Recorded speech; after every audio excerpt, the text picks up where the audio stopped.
Okay, ladies and gentlemen, I have got a wonderful guest on. The reason why I say a wonderful guest is because the sport of MMA, a lot of things you'll see online is fluff and sparkles and glitz and glam. You know, you'll get your interviews, your standard fight interviews, and the questions are generic. And you know what we're like here. We don't always go for this, you know, the kind of set guest list and the same questions. We get varied guests from all over, from all aspects of the MMA world. And the one guest I've got right now, he's been putting out some fantastic work. Mike Russell, thank you so much, firstly, for joining me. And can you please tell people at home that your website to go on to read this work we're about to talk about? Absolutely. It's realfightstories.com is my website. Ladies and gentlemen, and the story we're going to talk about, the man has done 3 pieces so far on this, and I'll be honest with you, it looks like I think a book should be done because there is that much that can be put into it. Ali Abdel Aziz. Now that's the name I'm going to use right now, but who knows what name we're going to find out next year from.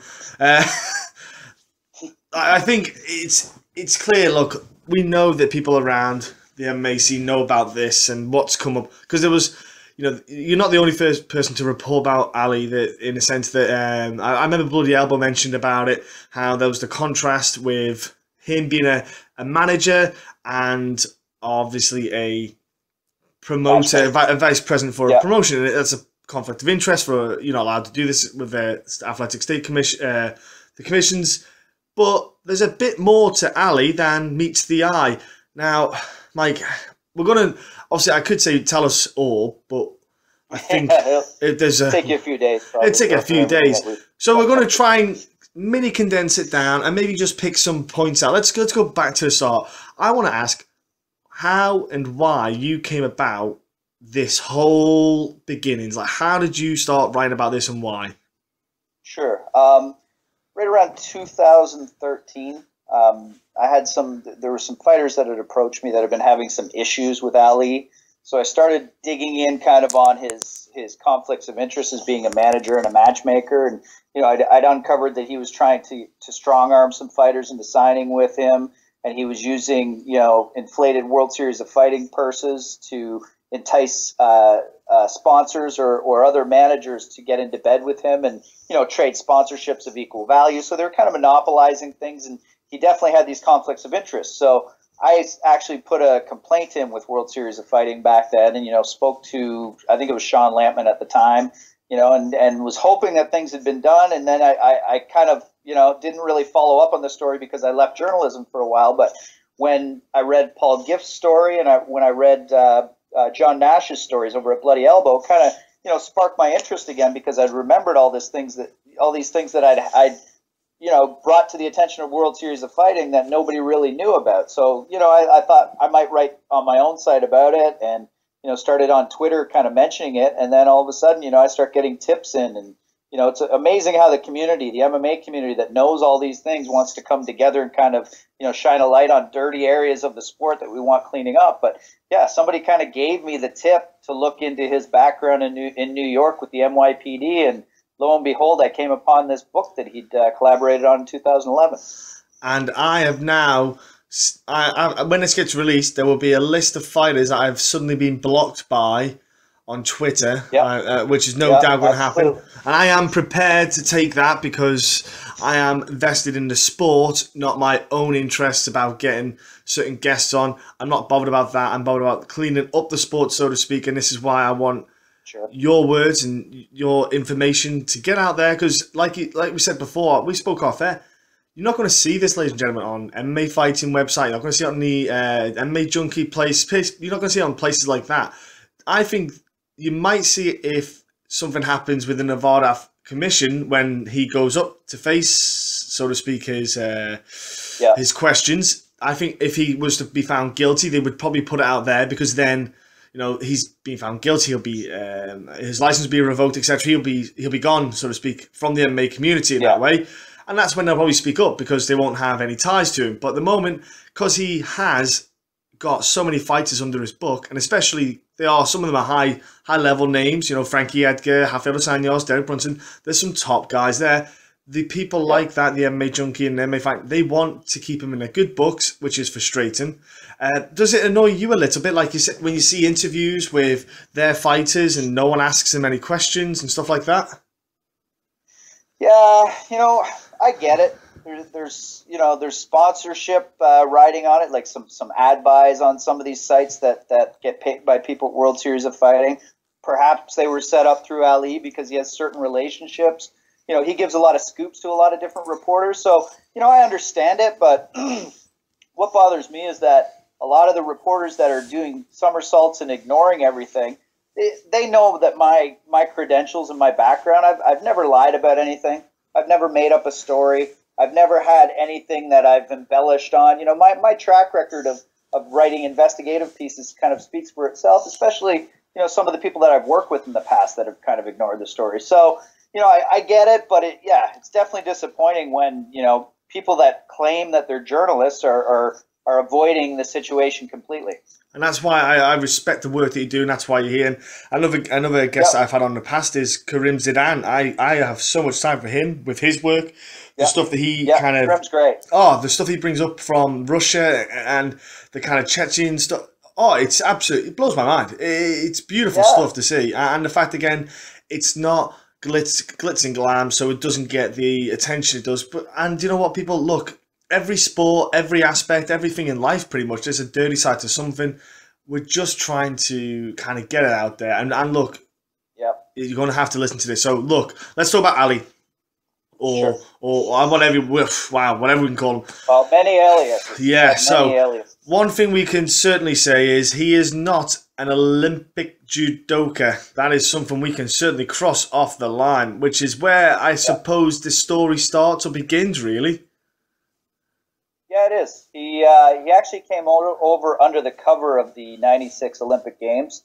He and a cousin came over from Cairo, and they claim they were volunteers. That's you know, just from secondhand accounts from what they've told people. I'm not 100% sure if they ever made it to the games, but I do know that they landed briefly in New York City before meeting with members of the Muslims of America at a mosque in Brooklyn. And next thing you know, they're in Colorado Springs, where they're also associating with the group, meeting with them several times a week. So, you know, that was kind of, you know, where they entered into the picture, and Ali actually sold some clothes, some counterfeit clothing that he got from a member of the group, and he sold counterfeit DVDs. So that was kind of what funded his stay here in America at the beginning. So, you know, there's been interviews where he said, you know, I've worked hard for everything, and, you know, I've had my own businesses. Well, that was the business that he you know, fraudulently started up as soon as he came to the United States. Now, the Muslims of America,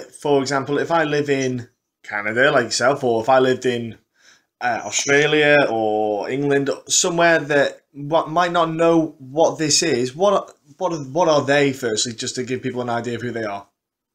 Sure. The group was kind of mainly made up of a lot of African-American converts to Islam. So a lot of these people, you know, historically converted while in prison. So there's a lot of criminal element kind of right at the roots of this group. So, you know, there were some Black Panthers that kind of converted to Islam through the Muslim Brotherhood.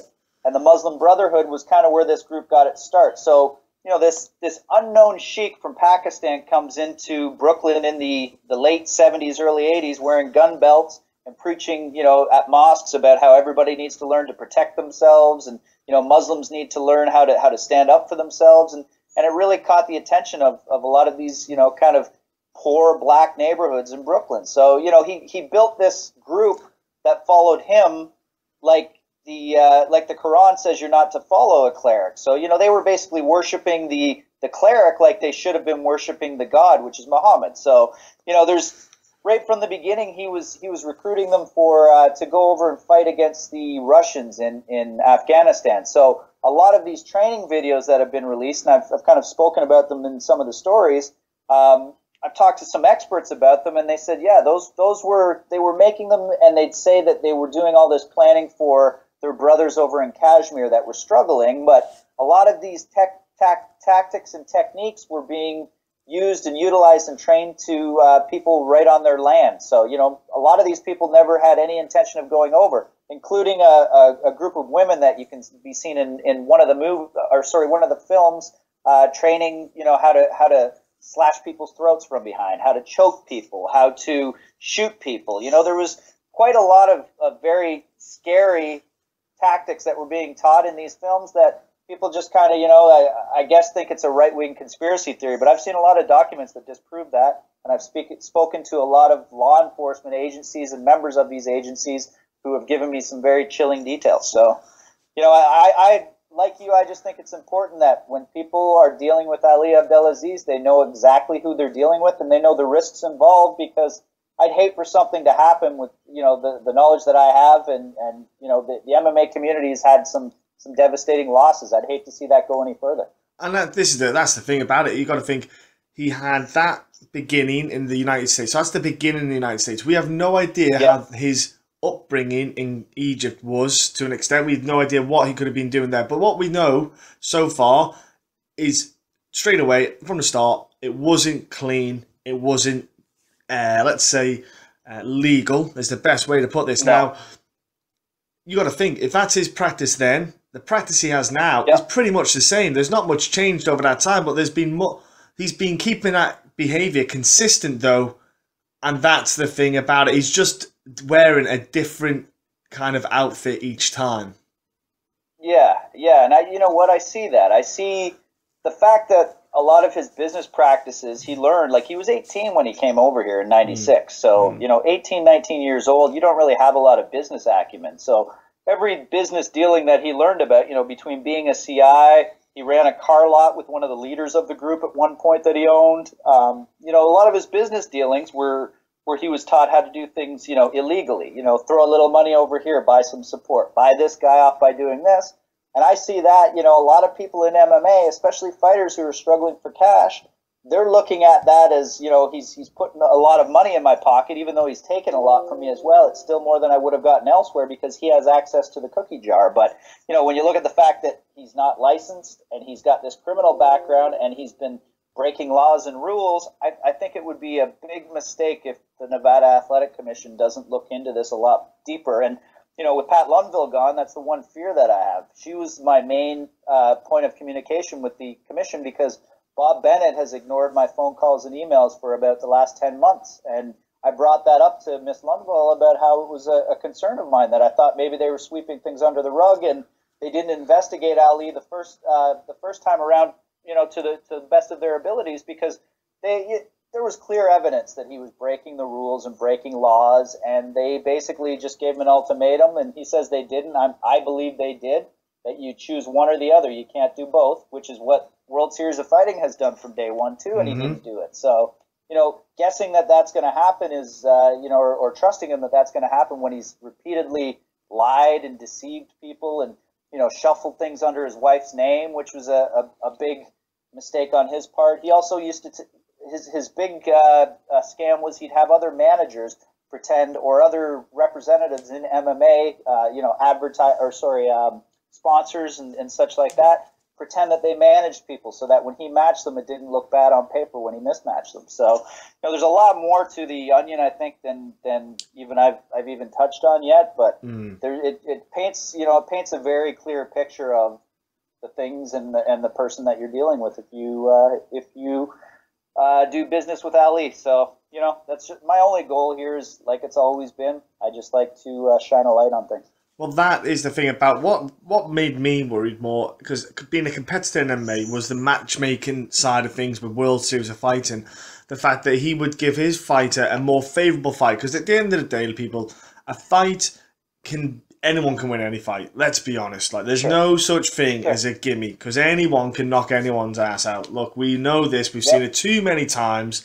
There's, honestly, this year, especially in the year 2016, there has been a hell of a lot of underdogs winning that we did not expect. So, look, even though he had more favourable matchups for his managed guys in World Series of Fighting. And the other thing, they were paid a horrendously high fee compared to other competitors on that card.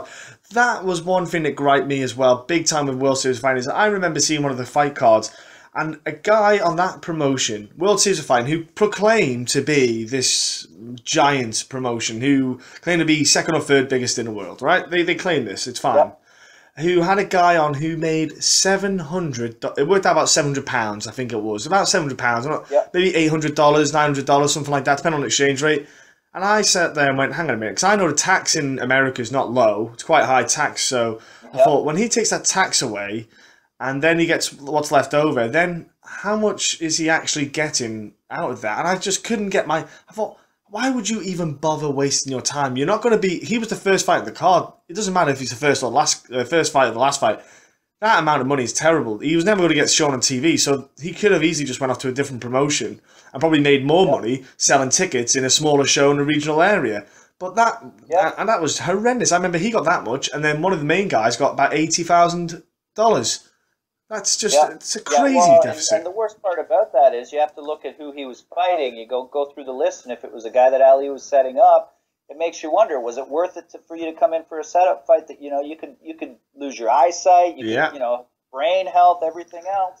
I know a list of fights like that he basically brought in a patsy to lose, and a couple of these guys, like you said, they won. So one guy, you look at the salary disparity, he beat Ali's guy. Ali's guy made $35,000 just to fight. He would have made another $35,000 presumably. And this was a guy that had a little bit of name value, but had a fairly okay record. But he brought this guy in specifically to lose to him because he handpicked a guy that played to his weaknesses, and the guy beat him.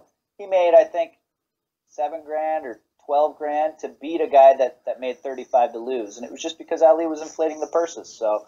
It serves him right, but he's screwed with a lot of careers when things like that happen, and he thought he got the worst of the setup.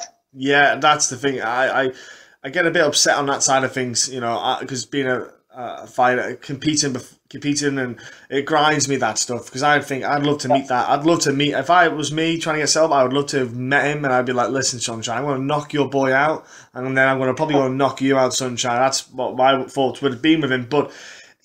Again, the discrepancy, like you said, we mentioned before, I was going to bring it up, his wife, I feel for his wife, because she is put in a, I don't know what she looks like, so it depends on if I'd feel her, but she is put in a really sore position, because I don't know how much she's in on this, but at the same time, she's proclaimed to be the top dog at dominance, the fighter agent, when we all know, and there is tons of evidence to show that she has zero context with that company, zero interaction with the fighters, zero. She does nothing.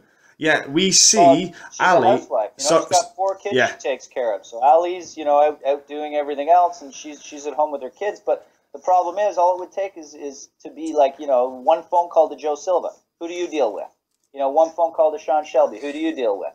One phone call to Bellator. Who do you deal with when we book fights? And you know what? It's all going to come out. It's just the fact that the NAC has let on, that they don't have a very great investigative resource team. So, hopefully they just say, we can't do this, let's pass it on. Because as you start going through all the different charges against these people, like, claims against them and things that we're bringing up, it all starts to add up to look like it's a criminal organization. Well, and do you know that's the thing that gets me about Ray Sefo? I don't believe he is as stupid as it makes out. That when you look at everything, when you look at all, I think, is he that stupid that he couldn't see this? And then I think to myself, right, come on, Ray. Yeah. I've had a couple conversations with Ray about this. And one of them was, when I released my first story, I had an early release where I sold them for like $1 a copy or something like that, just to cover my administration fees. I didn't sell that many, maybe a dozen, maybe a couple dozen. I don't know what it was, but somebody got a hold of it and got Ray in touch with me, and Ray called me all concerned about this story, saying that Ali was concerned that ISIS was going to get him if this story came out. And ISIS had nothing to do with this. It was just the biggest name at the time. He brought up, who's the biggest, baddest wolf, that I can get sympathy for. He started saying, oh, my kids are at risk. My family back home's at risk. Well, the book had been out since 2011. So, Ray, when I told him all of this, he was like, actually, he told me that he called Ali a scumbag because of it. And, now you look at his Instagram feed, his Twitter feed, he's supporting him. I think he's just, he's chosen which side to side with, and it's going to be pretty embarrassing when he flip-flops 2 or 3 times. But, on the phone to me, he was pretty sympathetic. He let on he didn't know about Ali's past. About 2 or 3 weeks go by, and somebody tells me that he was in a meeting in 2014, and we spoke December 2015. So a year prior, he was in that meeting where they discovered the book and the contents of the book, saw a video with Ali's picture in it, put 2 and 2 together. They were concerned about the safety of a World Series of Fighting event and that there could be a terror attack because this group, documented FBI files prove that they're known for a proclivity for using, for revenge and for using bombings and fire bombings for their revenge. So, of course, they should have looked into it. They should have made some calls to law enforcement. They should have taken Ali to task. I know another executive that was given the same story that I was given by someone else, and he asked Ali about it, and Ali had, I was a patriot, and I was just trying to help all these children. And but what he didn't tell them was he has a kid in the group. He wasn't helping anybody but himself by marrying a girl and having a child with her to get close to her brother so he could be better paid by the NYPD ultimately. So, his MO has never been any different than it is now. It's always been to get the most money he can, be it by, he did actually offer a lot of intelligence. I won't say anything about that, but he also gave some false intelligence to the NYPD, which caused them to kind of fall out of favor with him. And, when they couldn't trust him anymore and they started assuming that maybe he was helping out the other side, of course you're going to cut ties with somebody like that. Yeah, I was thinking as in the sense that when he's given that much information and he's given bad information, you think, well, what information is he giving the other side? Is he giving them good information and bad information? I think he was probably trying to play both parties, so he got the best and the most out of both sides. So again, so it benefited himself. So he walked away with, maybe cash, maybe just a better kind of setup, and off he went, and he got what he needed, and he just didn't let everything else burn behind him, so to speak, and watch it all fall apart. And it did, especially for the NYPD. They lost their department, didn't they? You know what? It had a big impact on the way that they functioned in the future, but there were definitely some officers that left because of it. He revealed, the author of that book revealed the identity of a guy who had an undercover name. He was an NYPD detective. You know what I mean? So, and then, you hear these stories from other people in law enforcement telling me that there were threats made to, his mother. They showed up at her house, or sorry, Ali called his elderly mother looking for her son. This was after they'd cut him loose. He was traveling and following him around town, and they actually gave him that ankle bracelet because they felt there was a credible threat on his life. So you never know with these people. And here's the other thing: if Ali really did do, all this spying on these people, and he was actually helping the NYPD and the FBI and the CIA, then why did he not hide after all of this? Because this group is known for violence, known for violence. Why did he not run? Why did he not try to change his identity? He actually increased his visibility, and he tweets all the time about where he is and everything else. He's got friends on Facebook that are current members of the group that he apparently flipped on and screwed over. So, maybe he's claiming that he only helped them in a few ways, but, he did put some people away for things that were non-terrorism related that he's, probably claiming that that's all he did. But, we'll never know because the documents have been shredded and there's not a very good record. But as I've been finding, people that are involved with certain things keep a lot of things. So there are documents that I'll be probably releasing in the next few weeks. I was going to say it'd be very difficult to get the truth as well out of Ali. In fact, let's be honest, we're not going to get the truth out of him. It wouldn't benefit him in any way to admit the truth. And this is the thing about it. It's such a shame because you think, even though World Series of Fighting is not as big as an organisation as they say they are, his face is, emerged with Ray Sefo all the time. There's still clearly some kind of link with the pair of them and the promotion. It's obvious. Yeah, what's funny is that when everything first happened, and they demoted him and they said he's only going to help with sales. Don't worry about it. We're eliminating the conflict. And then the day that my story came out, that was actually the morning that Ray Sefo called me, concerned, and I kind of filled him in on some things as a courtesy, gave him a heads up of where he could read about the book, everything else. And he was trying to talk me out of actually printing it. And he wasn't the only one. I had other people, in the MMA industry, some coaches that Ali was involved with, some people whose guys he managed. And, it was very interesting to see how much people were trying to stifle the story just because it might come back on him and his family. But, as I've dug in and as I've gone further, it's not just his current family that's been affected by all of this. He's got these kids that he's abandoned. And, one of the I think the things that made me, I don't even know what the proper word is. I found it very telling to me that one of his children he hadn't spoken to in over a decade, and had given no financial support to him, no presents. Apparently the kid called him on his 13th birthday, thought he'd give him one more shot. Ali didn't return his phone call. And, as news of what I'm writing about comes out, all of a sudden he reaches out to this kid and invites him to World Series of Fighting's last event. So, to use a kid as a pawn, and this kid, I've talked to his mother and his stepfather. He sounds like he's got a much better life than he would have had if Ali was in and out of his life, because he's well adjusted, he's loved, he's cared for. But the hardest part for me to swallow is the fact that Ali brags about all the money he makes, all of his guys, and he doesn't even take care of his own kids. That's, as a father, that to me is I just don't understand it. But hopefully if Nevada digs in on it, they're very, very sticky about cases that involve people not paying their child support. So you never know. They could intervene, hopefully, and get this kid what, at least monetarily, what was owed to him via the courts back in 1999. Well, he might even then have to ask his fighters for 25% of their purse rather than 20. I don't think he's starving, man. When you think of, with the auto shopper deal I was kind of outlining with you earlier. Yes, I remember that, yeah. He was getting a percentage of the deal because he brought Auto Shopper in. So let's say World Series of Fighting paid him between 15 and 20% of what they made. The fighters that he gave the deals to, because he was actually getting a paycheck from Auto Shopper, and they also provided him with a brand new vehicle because of this, and he was their rep, and I've got emails demonstrating that he was their rep. So he was getting paid by the fighter, the promotion, and the sponsor. He was triple dipping.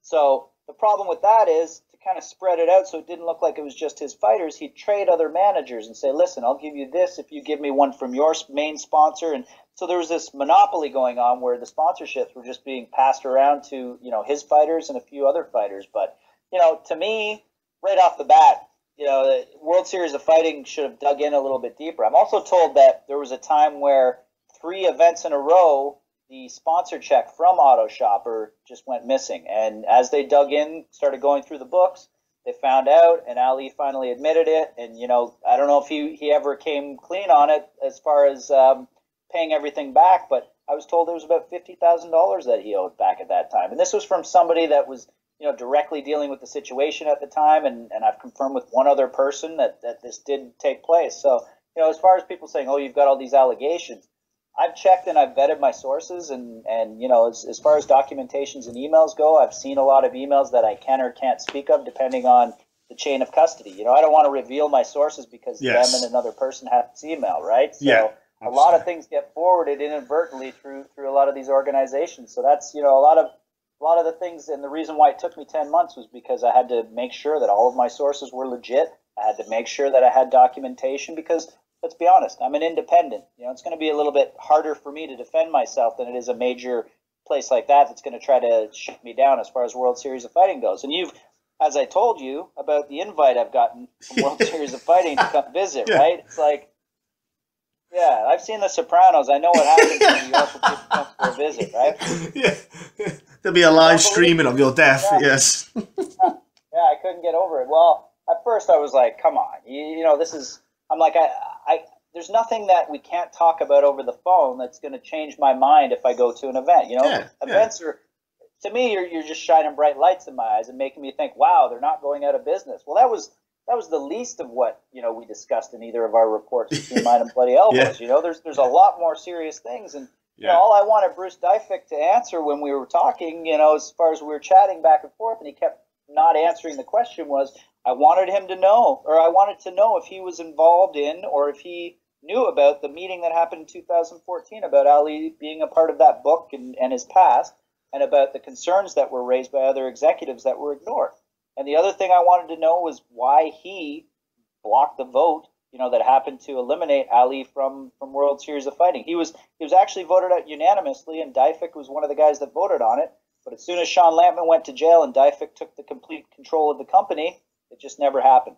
And he became like basically like his right-hand man. And you know what? I see it as these are all business guys, real estate guys, investors. Not one of them, except for Ray and Ali, had much of any knowledge about the MMA business. So, you know, when you've got guys like that come forward with contacts that, you know, love them because they've always got, you know, fights for them and everything else, it's a very vast resource that you're using. But you know what? You can't overlook these things that I've uncovered, because it's very serious when you're knowingly let people break the law and break statutes that are in place to protect fighters, promotions. Like, this isn't just, they allowed him to steal for himself and put money, no different than if he stole money from petty cash, right? Yeah. He's negotiating both sides of the table, which it baffles me how people don't get that.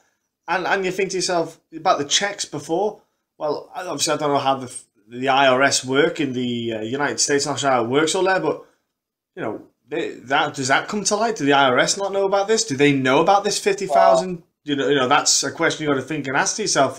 Did he disclose this? Because if he did, you know, then obviously he's done it. But maybe he hasn't disclosed it. He's just cashed his checks, you know, little by little to make that. And you know, there's a lot of questions there just in that side of things as well. Are the IRS even looking into this? That's another question you got to think about as well. Well, you look at like even some of his fighters that are making 300, 400, 500,000 per fight between sponsorships and purses. You know, like guys like Verdum and some of these guys that are getting paid quite well. Yeah. You know, he's taking 20%. So let's say he gets $300,000. Ali takes $60K, probably cash. You can bet it's not going into bank accounts if he, you know, has questionable business dealings. So where's all that money going? Plus, he got $100,000 from World Series of Fighting. You know, he could be making $500,000 a year, depending on, he says he's got 40 to 50 clients that he takes all of this percentage from. So, you know, there's no excuse why 40K in child support, or, you know, maybe even making the exact same payment to the other kid that hasn't gone after him for child support. You know, there's no excuse for it in my eyes. So, you know what, go clear up your debts, and then, you know, maybe fess up about your past when you fill out the application, and then, you know, I just don't get how he thinks he should just be able to avoid the law in his jurisdiction. Nevada has a very clear law, and if he moves to California, it's even worse for him, because they do FBI checks on all of their managers. Oh, do they? Oh, for a reason. For a reason. Well, isn't because World Series of Fighting are going to try and base themselves in New York, didn't they? When they got? I think that was based around Ali, and it was before the announcement was made that they let him go. I think he was going to move back to New York and run the business. Right. Okay. You know, so because he's got his roots all there, and you know he's got Enzo's there. He's got a very big. That's, you know, a lot of his fighters train in New York and New Jersey as well. Right. Then that explains a lot. Well, look, I hope they go to California then, in my eyes. To be fair, I would be shocked and amazed if they are not bought out by, I know it's Ray Seffer put that video up, the quote like IMG meeting. If they get bought out, then happy days. Hopefully then they'll wash away all of these people. But at the same time, if they don't, I am going to be flabbergasted if they can keep going, because they don't make money on their cards. There's no way they make a profit. No. They don't sell out at any events. They pay extortionate prices for fighters who are not, you know, the fighters on their promotions are getting paid a lot more than guys in the UFC who are a higher level caliber of fighters, and they keep making losses. Like, I don't know how you can keep going when you keep losing so much. And especially when doing, like you say, those 4 title fights on the New Year's card. At the worst time of year, in my opinion, at the worst place to do it, I can't fathom it. I can't fathom how they can go on after that.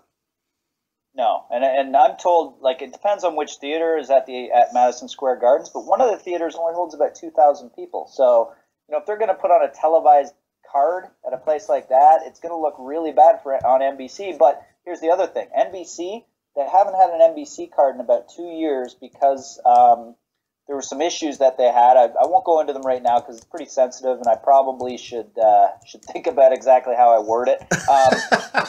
But there was I've got myself in trouble before. But there was an incident at the last event that they actually had on NBC that prompted NBC to tell them no more live events on regular NBC for the last 2 years. So there were some issues, and apparently this is their last shot, but I think they're using that NBC money, which is significantly more than what they were getting on NBC Sports, as almost a bailout for them to be able to cover a lot of their expenses, because they've got to get $1 million per person, like per fighter, insurance policy, and as a lot of people have pointed out, they haven't even made that at any of the underwriters yet. So it's a new territory because New York has made these new rules to try to stiffen up on promotions, and it's when they come in, they're going to have to pay for it, and I don't know if World Series of Fighting is going to be able to, especially longevity wise, keep up that pace of having to pay that much money. They're gonna dump a ton of money into that event, and like you said, I think logistically it's a nightmare. I think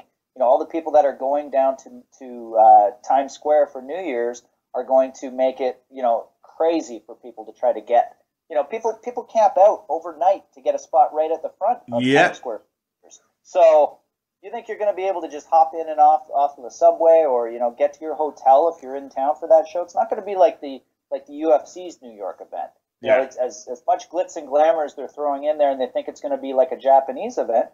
The difference is the Japanese events never actually happened on the 31st, and in Japan they were so well attended because it was an event in itself, and they don't really celebrate New Year's like we do. It's more of a somber time for reflection. So a day or two before New Year's, then it's a great time for them to get out and go to a party and watch, the spectacle that is Pride or Dream or Rising. So, I think they're overestimating the power of holding a New Year's Eve event and holding it in New York. I think those are just, you're just wrapping up a crappy present in really bright, shiny paper.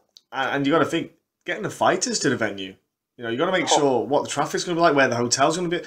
They got to make sure, they might have to make sure the hotel's close to the venue, just in case the fighter might have to walk there because of the traffic. You don't know what the traffic's going to be like at that time of day, because obviously they split the card in half. You have your early prelim guys who go there early, and then the main card go a little bit later. And there's a lot of logistics to take into context there. Yeah, did you see John Fitch did an interview? I think it was yesterday or today, where he was basically saying he hopes it happens, because he said he was one of the only fighters. Of course he's part of the MMA Fighters Association, so he's never been one to not speak out. But he actually said, he's concerned about these lawsuits and the info that came out last week about MMA or World Series of Fighting. It's all behind the scenes, he said, but it could affect things. And he's hoping that this fight with Shields, it's been put off multiple times, will happen. And Jake Shields, of course, is another guy that Ali apparently manages. So. We've got another card. Their last card in Kansas City was half filled with Dominance MMA fighters. So to pay the amount of money that they're paying a lot of these champions, more than $100,000 per fight, when the UFC champions, some of them barely make that, if they make it at all. I don't know if they can keep up that pace either, because you're bringing in guys that are like, have you even heard of Marlon Moraes' opponent before? No, I wanted to say that when I heard that get announced, I think everyone just went on Google and went, who? I already forget his name. And you know what? I'm not saying he's not a good fighter, but Moraes was trying to sell that fight pretty hard to Ariel Helwani. He even said that. He goes, he said, I've got a harder job, because usually when you fight a really good fighter, it sells itself. He said, I have to sell people on that fight. Well, that's not his job. No. That should never be up to a fighter to have to do. If you have to sell a fight to people, chances are that fight, as much as it could go either way, chances are that fight is a mismatch. Yeah, exactly. You look at a good one is, and you think about how much he's getting paid. TJ Dillashaw, when he was the UFC champ, was on $35K. Yeah, there you go. 35, and he starched Renan Barão twice. Who was the king of the bantamweight division for an extended period of time. He starched him, absolutely starched him, and you think 35K for that? Well done, lad. Yeah, if you go on World Series of Fighting, you'll get paid more than double, and you'll have easier opponents.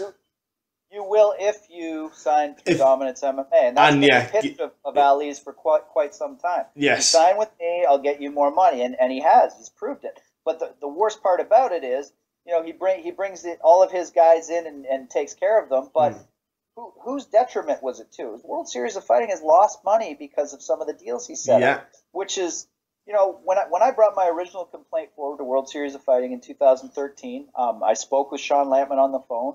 He expressed concerns about it, said he was aware of Ali's conflicts of interest, which was true. We saw through the email chains that I posted from another source over the story last week. But he told me this story about how he started World Series of Fighting because of David Loiseau. And it was because he learned what David Loiseau made for his fight with Rich Franklin, which was, I'm not 100% sure what it was, but it was peanuts compared to, what he should have been making at the time. So Lampman actually wanted to start $1 million tournament where the guy who won 3 fights would win $1 million. And these guys were starting at 15 and 15 and moving up from there. So they were all going to be paid very, very handsomely. And the promotion was going to take a very low percentage of the take. It was going to be basically what the Ali Act mandates for boxing in the States. And that's that promoters can only take a maximum of 20%. 80% has to go back to the fighters. I think, that's loosely kind of based on it. There's other stipulations, but that's kind of where the gist of it is, that it's an 80-20 split, and that's the way it should be. Fighters are the ones that, without the fighters, there would be no sport. And, I think promoters kind of use their power a little bit too much to say, if you don't want to negotiate and do what we say we want you to do, then guess what? We're going to cut you. And, it's too bad because we're never seeing the best fighters fight the best fighters. So hopefully that changes and they get this Ali Act in play. That would be amazing. Yeah, I'm so for that to happen. I got my fingers crossed on that one, definitely. Oh, Mike, honestly, Mike, there is so much going on with this story. I like it. We said at the start, the site to go to. I hope that you're going to do so. I would like to maybe think that maybe you should do like a memoir thing, something. So it's got almost like a diary with all the dates in, something like that. I think something like that would be amazing for this. Yeah, so you like can, a timeline. Yeah, with a timeline in, so you can just go obviously up to the present day. I'd probably wait till after the events of the Nevada Athletic State Commission go through and stuff like that. But I think something like that would be amazing. That would be a very big book to read. But at the same time, it would be a fascinating book. You could probably put a lot more information into there as well. In relation to emails, etc. I think that would be something that would be ideal for all of this. Yeah, you know what? I've thought about it. I've thought about putting it out like either as an ebook, just because the stories are so long as they are right now. A lot of people kind of lose interest after the first few paragraphs because we live in an ADHD society. I say that I've got ADHD, so I get where that analogy comes from. But it's true. We want stuff fast. We'd rather have video of people reading you the stories. But it's too bad because long form journalism is dying, and it's a dying art form that a few people, like you mentioned Karim earlier. Karim, also from Canada here. So we've got some people that are really, pushing to clean up the sport here in Canada. And I think, we've done a good job with guys like Karim. Karim's always a guy that's not afraid to put the news out. And he's been threatened before. I've heard some stories. He had a veiled threat by Ali about not taking my name out of one of his stories. And, I think, people need to, as far as they talk about an MMA Fighters Association, I've been pushing for an MMA Writers Association because,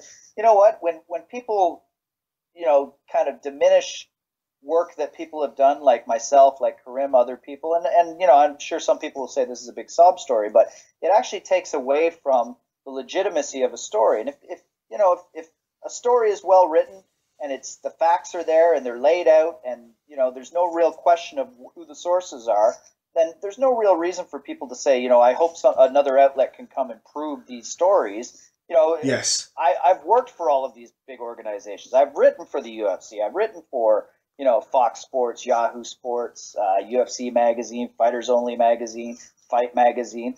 My credentials shouldn't really be in question just because I'm writing for my own independent website. I started my website as a place that, was a catch-all for stuff that Yahoo didn't want. And that was all my investigative stuff that I was putting all this time into. So, I hope that people, read the stuff that I'm putting out there and use their open mind to kind of, do their own research and think about the possibilities of everything. Because I'll tell you, man, there's a lot to digest and a lot to think about. But, there's a lot of kind of scary sides to this. That the what ifs are what concern me the most. That is the thing. There's so many what ifs. It's crazy the amount of information you've got, which you've backed up, and yet there's still a lot of what ifs. It's almost like every time you find something, more what ifs are created. So it's kind of like you think to yourself, I need to stop finding it because I'm never going to get all the what ifs answered. Yeah. Well, and that's it too, you know. And the reason, I'll be honest, the reason I've taken 10 months to gather all the information, get all the facts that I can, was because there were questions that I had myself. But you know, a lot of colleagues were saying, yeah, you just copied a book. You know, there were other people that were saying that, oh, it sounds like a conspiracy theory. It doesn't sound real. So I wanted the most complete picture. And like I said, the article that I just put out is it's a sliver of the information that I have, and you know, probably the series of articles I still have in me. It is a fantastic third addition to this monstrous story, is the best way to put it. Honestly, I am hooked. Whenever you what annoys me is you tease about when you're going to put it out.